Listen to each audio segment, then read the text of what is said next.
What's up guys, welcome to Munchkins Gaming, where we take your gaming to the next level. This is Munchkins logging in to bring you another Exos Heroes video, and today we are going to be covering the latest Summer Festa character, which is going to be Fake Core Glenn. So he's called Summer Guy Glenn, right? Okay, so changes to Glenn. Well, honestly, there's really not much change. They just added the it's Flap Flap. I thought it was Flop Flop. I guess I'm still thinking about wait, I'm pretty sure it's Flop Flop, right? Or am I just thinking about the patch notes that they release? Anyway, that's beside the point. Basically, he just gets the same old Summer Blessing stuff as well. So he gets the frost damage immunity one time for all allies, and this can't be stacked, so you can't have like 3 turns of fully immune to frost damage.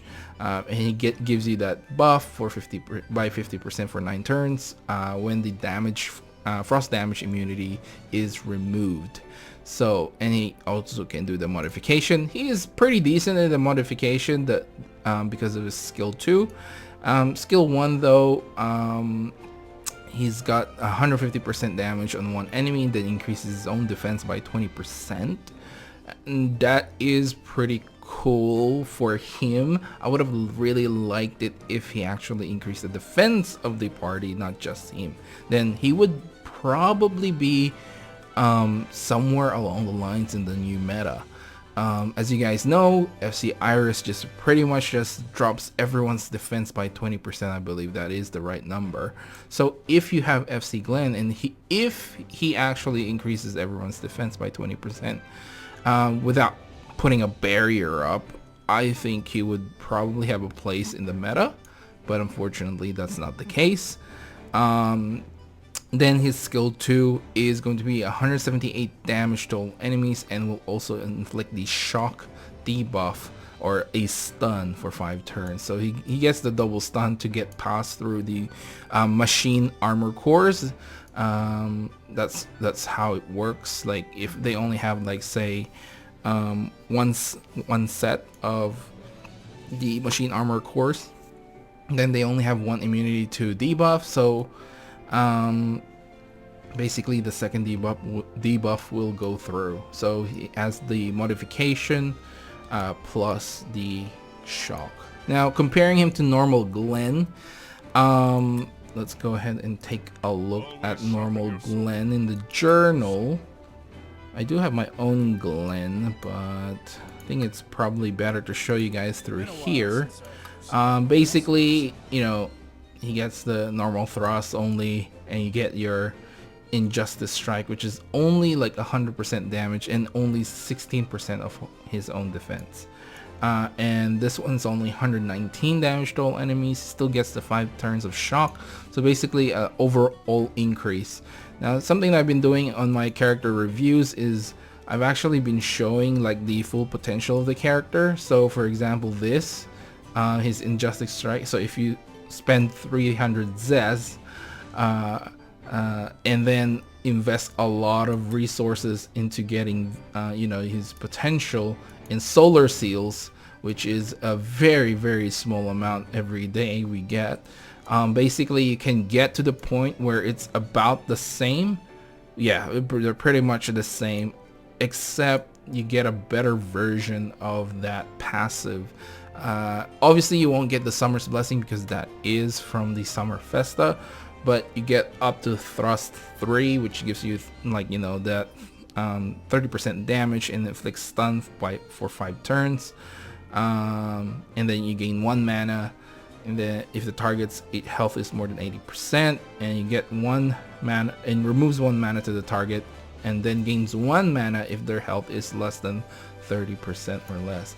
So that is the biggest difference. So do I think Glenn is worth actually spending your Zest on? I don't really think so. I know I said this before for FC Scarlet, and then I end up just using her, which by the way is working well for me. I'm sort of still losing here and there, but I am winning more than losing in PvP. So it's not 100%. If you guys haven't seen that video, how to deal with the new meta, I'll leave a little card there again. I really think you guys should try it out or play around with a composition, and you know, you probably have more success than what you normally have. So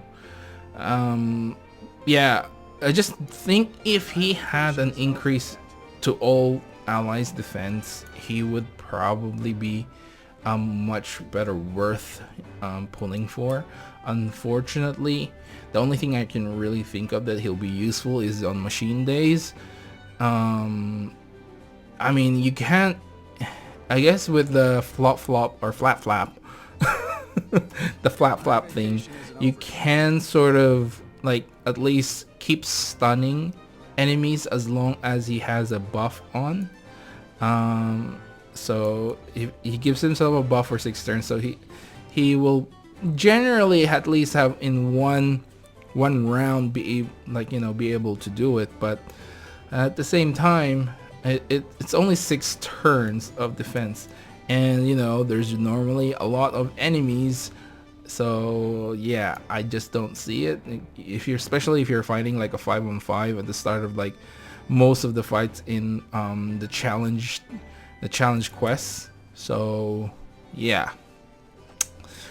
Anyway, you guys probably wondering if I'm gonna pull on him at all. I am not, so I'm just gonna use my Zest in trying to get Shurfraken, because I'm still trying, guys. I'm still trying. So I'll do one pull here. See, I'm already up to 0.313, nearly up to the boosted rate, right? I mean, I've just been every day just probably pulling 1 or 2, and the other day I pulled like 4 or 5 before I made the video on how to deal with Shurfraken. But yeah, I don't know if it's actually just worth pulling here. I don't think so. And then hope to God that I get Shurfraken here. There's 0.0063%, and for the normal one, where's the normal for Shurfraken? Shoo, they're at 0.039%, which is a lot lower than going to my string, and which is 0.313. So I'll do one pull just so you guys can see. The only thing here is you don't get the mileage, right? That's the only thing, and you only get like 10 heroes instead of the 11. You don't get a bonus. So here's hoping that we do get Shurfraken here. Oh god, I don't know. I think this is the most I've spent on a string. For the most part, I don't think I've spent more than like 7k or yeah, Zest on a string. So I've been really lucky with the strings, and most of the time. Did that? Wait, that was a legendary. He didn't move out of the way. I didn't see him move out of the way. Is that a thing for a string? Anyway, I must have just missed it. And we didn't get anything. We only got a Yorm. That's okay. It's here to stay. We're increasing surely. Another 0.002%. Oh my goodness. Anyway, yeah, like I was saying, I've been really lucky, and you know, I guess I can't show you guys, but I haven't really I didn't really go all out to get all 3. I mainly tried to get the prize, which is the gold fate core on the strings, and of the off chance that I do get something other than that, I mean, I'm like, okay, that's okay. I'll grab that. So the only one that I do plan on probably getting all is the Ulum string. I want to get all 3 of them. Yeah. And Jin, I mean, I don't even have regular Jin yet, so I'm not really sure. I'm going after Ulum's string next if I do end up getting out of this anytime soon. So that's it for this video, guys. Please do remember to click like and subscribe if you haven't already. It does help the channel, and I really do appreciate all the support that you guys give me. Make sure to follow me on Twitter and on Facebook at Munchkins Gaming, and if you do want to keep up with the videos that I release, you can hit the bell button, and yeah, if you leave a like, it does help with the YouTube algorithm as well. Forgot to mention that because I have to mention that so people get reminded of it. Anyway, this is Munchkins logging off. Oh yeah, leave down in the comments below as well. That helps with the YouTube algorithm as well. Leave down in the comments below if you are planning to pull on this banner. If not, well, I don't really blame you. But if you do have a legitimate reason why, just leave it down in the comments below. This is Munchkins logging off. Thank you very much for watching. I'll see you guys in the next level.